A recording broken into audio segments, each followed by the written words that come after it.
Salut à tous, c'est Pang de la chaîne, bienvenue sur cette vidéo qui aujourd'hui va parler d'auto-hypnose et en l'occurrence une remarque qui m'a été faite par Patrick qui me posait la question suivante.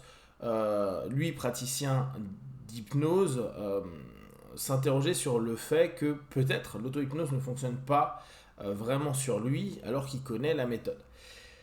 Je trouve que cette question est intéressante sur plusieurs plans.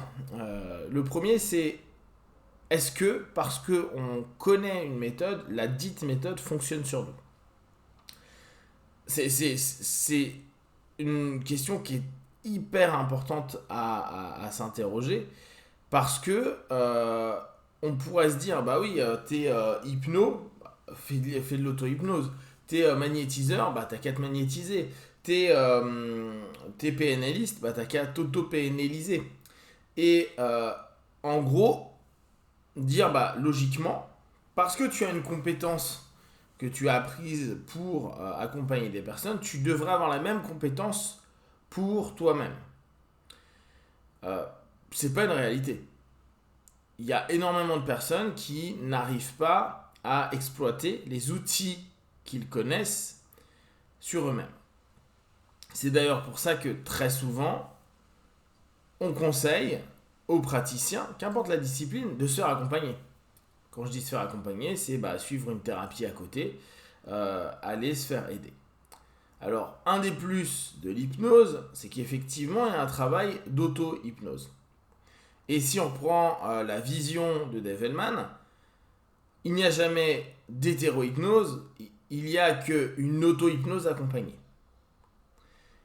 Donc, par essence, tout le monde est capable d'aller en auto-hypnose, sachant que si on reprend ce postulat-là, quand quelqu'un nous induit une transe, c'est simplement nous qui nous autorisons à aller dans cette transe-là. Et donc, c'est simplement un chemin pour retourner dans cet état-là.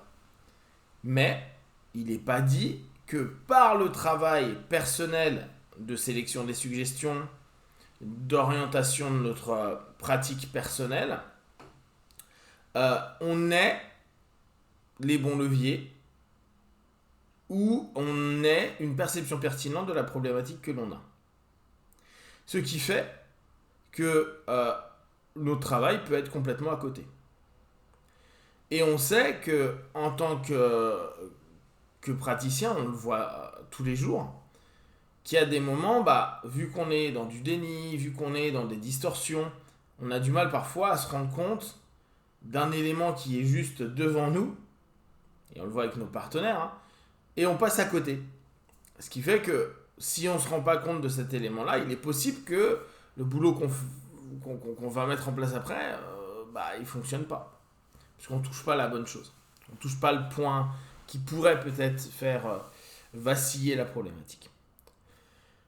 Et même, et là c'est le deuxième plan qui est important à prendre en compte, et même si on s'est fait un travail d'auto-analyse, qu'on a certainement des éléments clés, je vais aller plus loin, on va enlever le côté trop égotique de dire j'ai trouvé la solution. On s'est fait accompagner, on a fait émerger des choses et on se dit je vais travailler tout seul. Maintenant je vais créer mes suggestions, mes orientations, etc. Et on pourrait se dire c'est bon là, logiquement tu as un point qui est au moins assez clair. Donc il suffit de créer des suggestions, ou ça dépend après le travail d'auto-hypnose qu'on fait. On va prendre le plus basique, on crée des suggestions. Et je me les répète quotidiennement pendant des semaines, des mois, voire des années, jusqu'à ce qu'il y ait des mouvements et qu'il y ait quelque chose qui puisse me convenir dans l'état ou dans la problématique. Et là, on arrive sur ce qui est peut-être le plus frustrant en auto-hypnose, c'est que ça demande un temps fou pour certaines problématiques. Et d'ailleurs, moins la problématique est symptomatique, plus donc il faut aller travailler sur les couches, donc sur les aspects subconscients liés à la mémoire à long terme, liés à la gestion d'émotions, liés aux valeurs, liés aux croyances, liés aux différents modèles et patterns qu'on s'est créés à l'intérieur de nous. Plus on se dit ça finira jamais. Et donc il y a de fortes chances que ce que l'on se propose n'ait pas du tout un impact avant peut-être des mois. Je prends mon exemple. Moi, je suis passionné par l'auto-hypnose, j'en fais tous les jours depuis maintenant très longtemps. Et il y a plein de problématiques sur lesquelles je reviens hyper régulièrement et sur lesquelles je vais rester 3 mois, 4 mois, 6 mois à travailler dessus quotidiennement. Et ça n'avance pas d'un iota. Ou peut-être que parfois ça avance un tout petit peu, mais bon, ça ne tient pas des masses parce que j'ai pas trouvé le bon axe, la bonne orientation, la bonne suggestion. Il y a peut-être d'autres choses en amont à aller travailler avant de travailler cet élément-là. Et ce côté peut être extrêmement frustrant.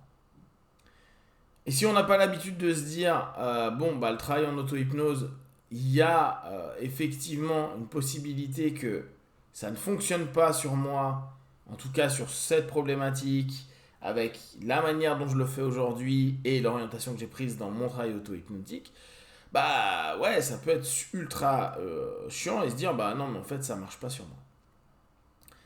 Ce qui ne veut pas dire que l'auto-hypnose en complet ne fonctionne pas, mais en tout cas sur ce cas-là, il y a peut-être un appel qui dit bah va falloir que je me fasse aider par quelqu'un. Ou que quelqu'un puisse me donner des billes pour que peut-être je puisse percevoir des choses. Donc, cette logique, je trouve qu'elle est hyper importante à prendre en compte parce que beaucoup de personnes qui commencent l'auto-hypnose la commencent soit parce qu'ils ne veulent pas aller voir des praticiens et donc ne veulent pas être suivis pour plein de raisons qui leur sont propres. Soit c'est des personnes qui ont déjà fait des travaux sur eux et qui se disent ah bah je vais le compléter avec un boulot au quotidien. Soit encore c'est des prescriptions de tâches que propose un praticien d'hypnose. Et parfois, donc, surtout dans les deux cas où ça vient de l'extérieur, c'est un hypno qui l'a proposé en prescription de tâches ou c'est un travail qui va être fait en complément d'un boulot. Il peut y avoir une attente qui est parfois excessive de se dire ah bah l'hypnose a tellement bien marché sur moi que en auto-hypnose je vais avoir d'excellents résultats et il peut y avoir une espèce de frustration et de malaise à se dire ah merde j'avance pas alors que en faisant quelques sessions avec un praticien j'ai eu l'impression de pas mal avancer. Pour la notion où parfois c'est je veux pas aller voir un praticien parce que ça je peux le gérer tout seul.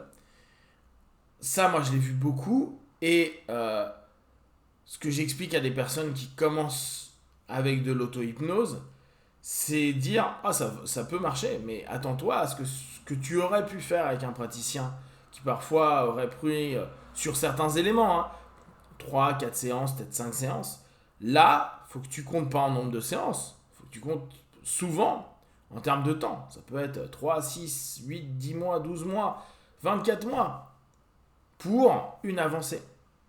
Or, d'observation, et c'est quand même quelque chose que moi je propose énormément, l'auto-hypnose, et même en version plus simple, un accompagnement par les audios, il y a énormément de personnes, on va dire on va être sur du 80-20, au moins 80% des personnes qui écoutent des MP3, même si on leur dit tu l'écoutes 21 jours, ne l'écoutent pas 21 jours.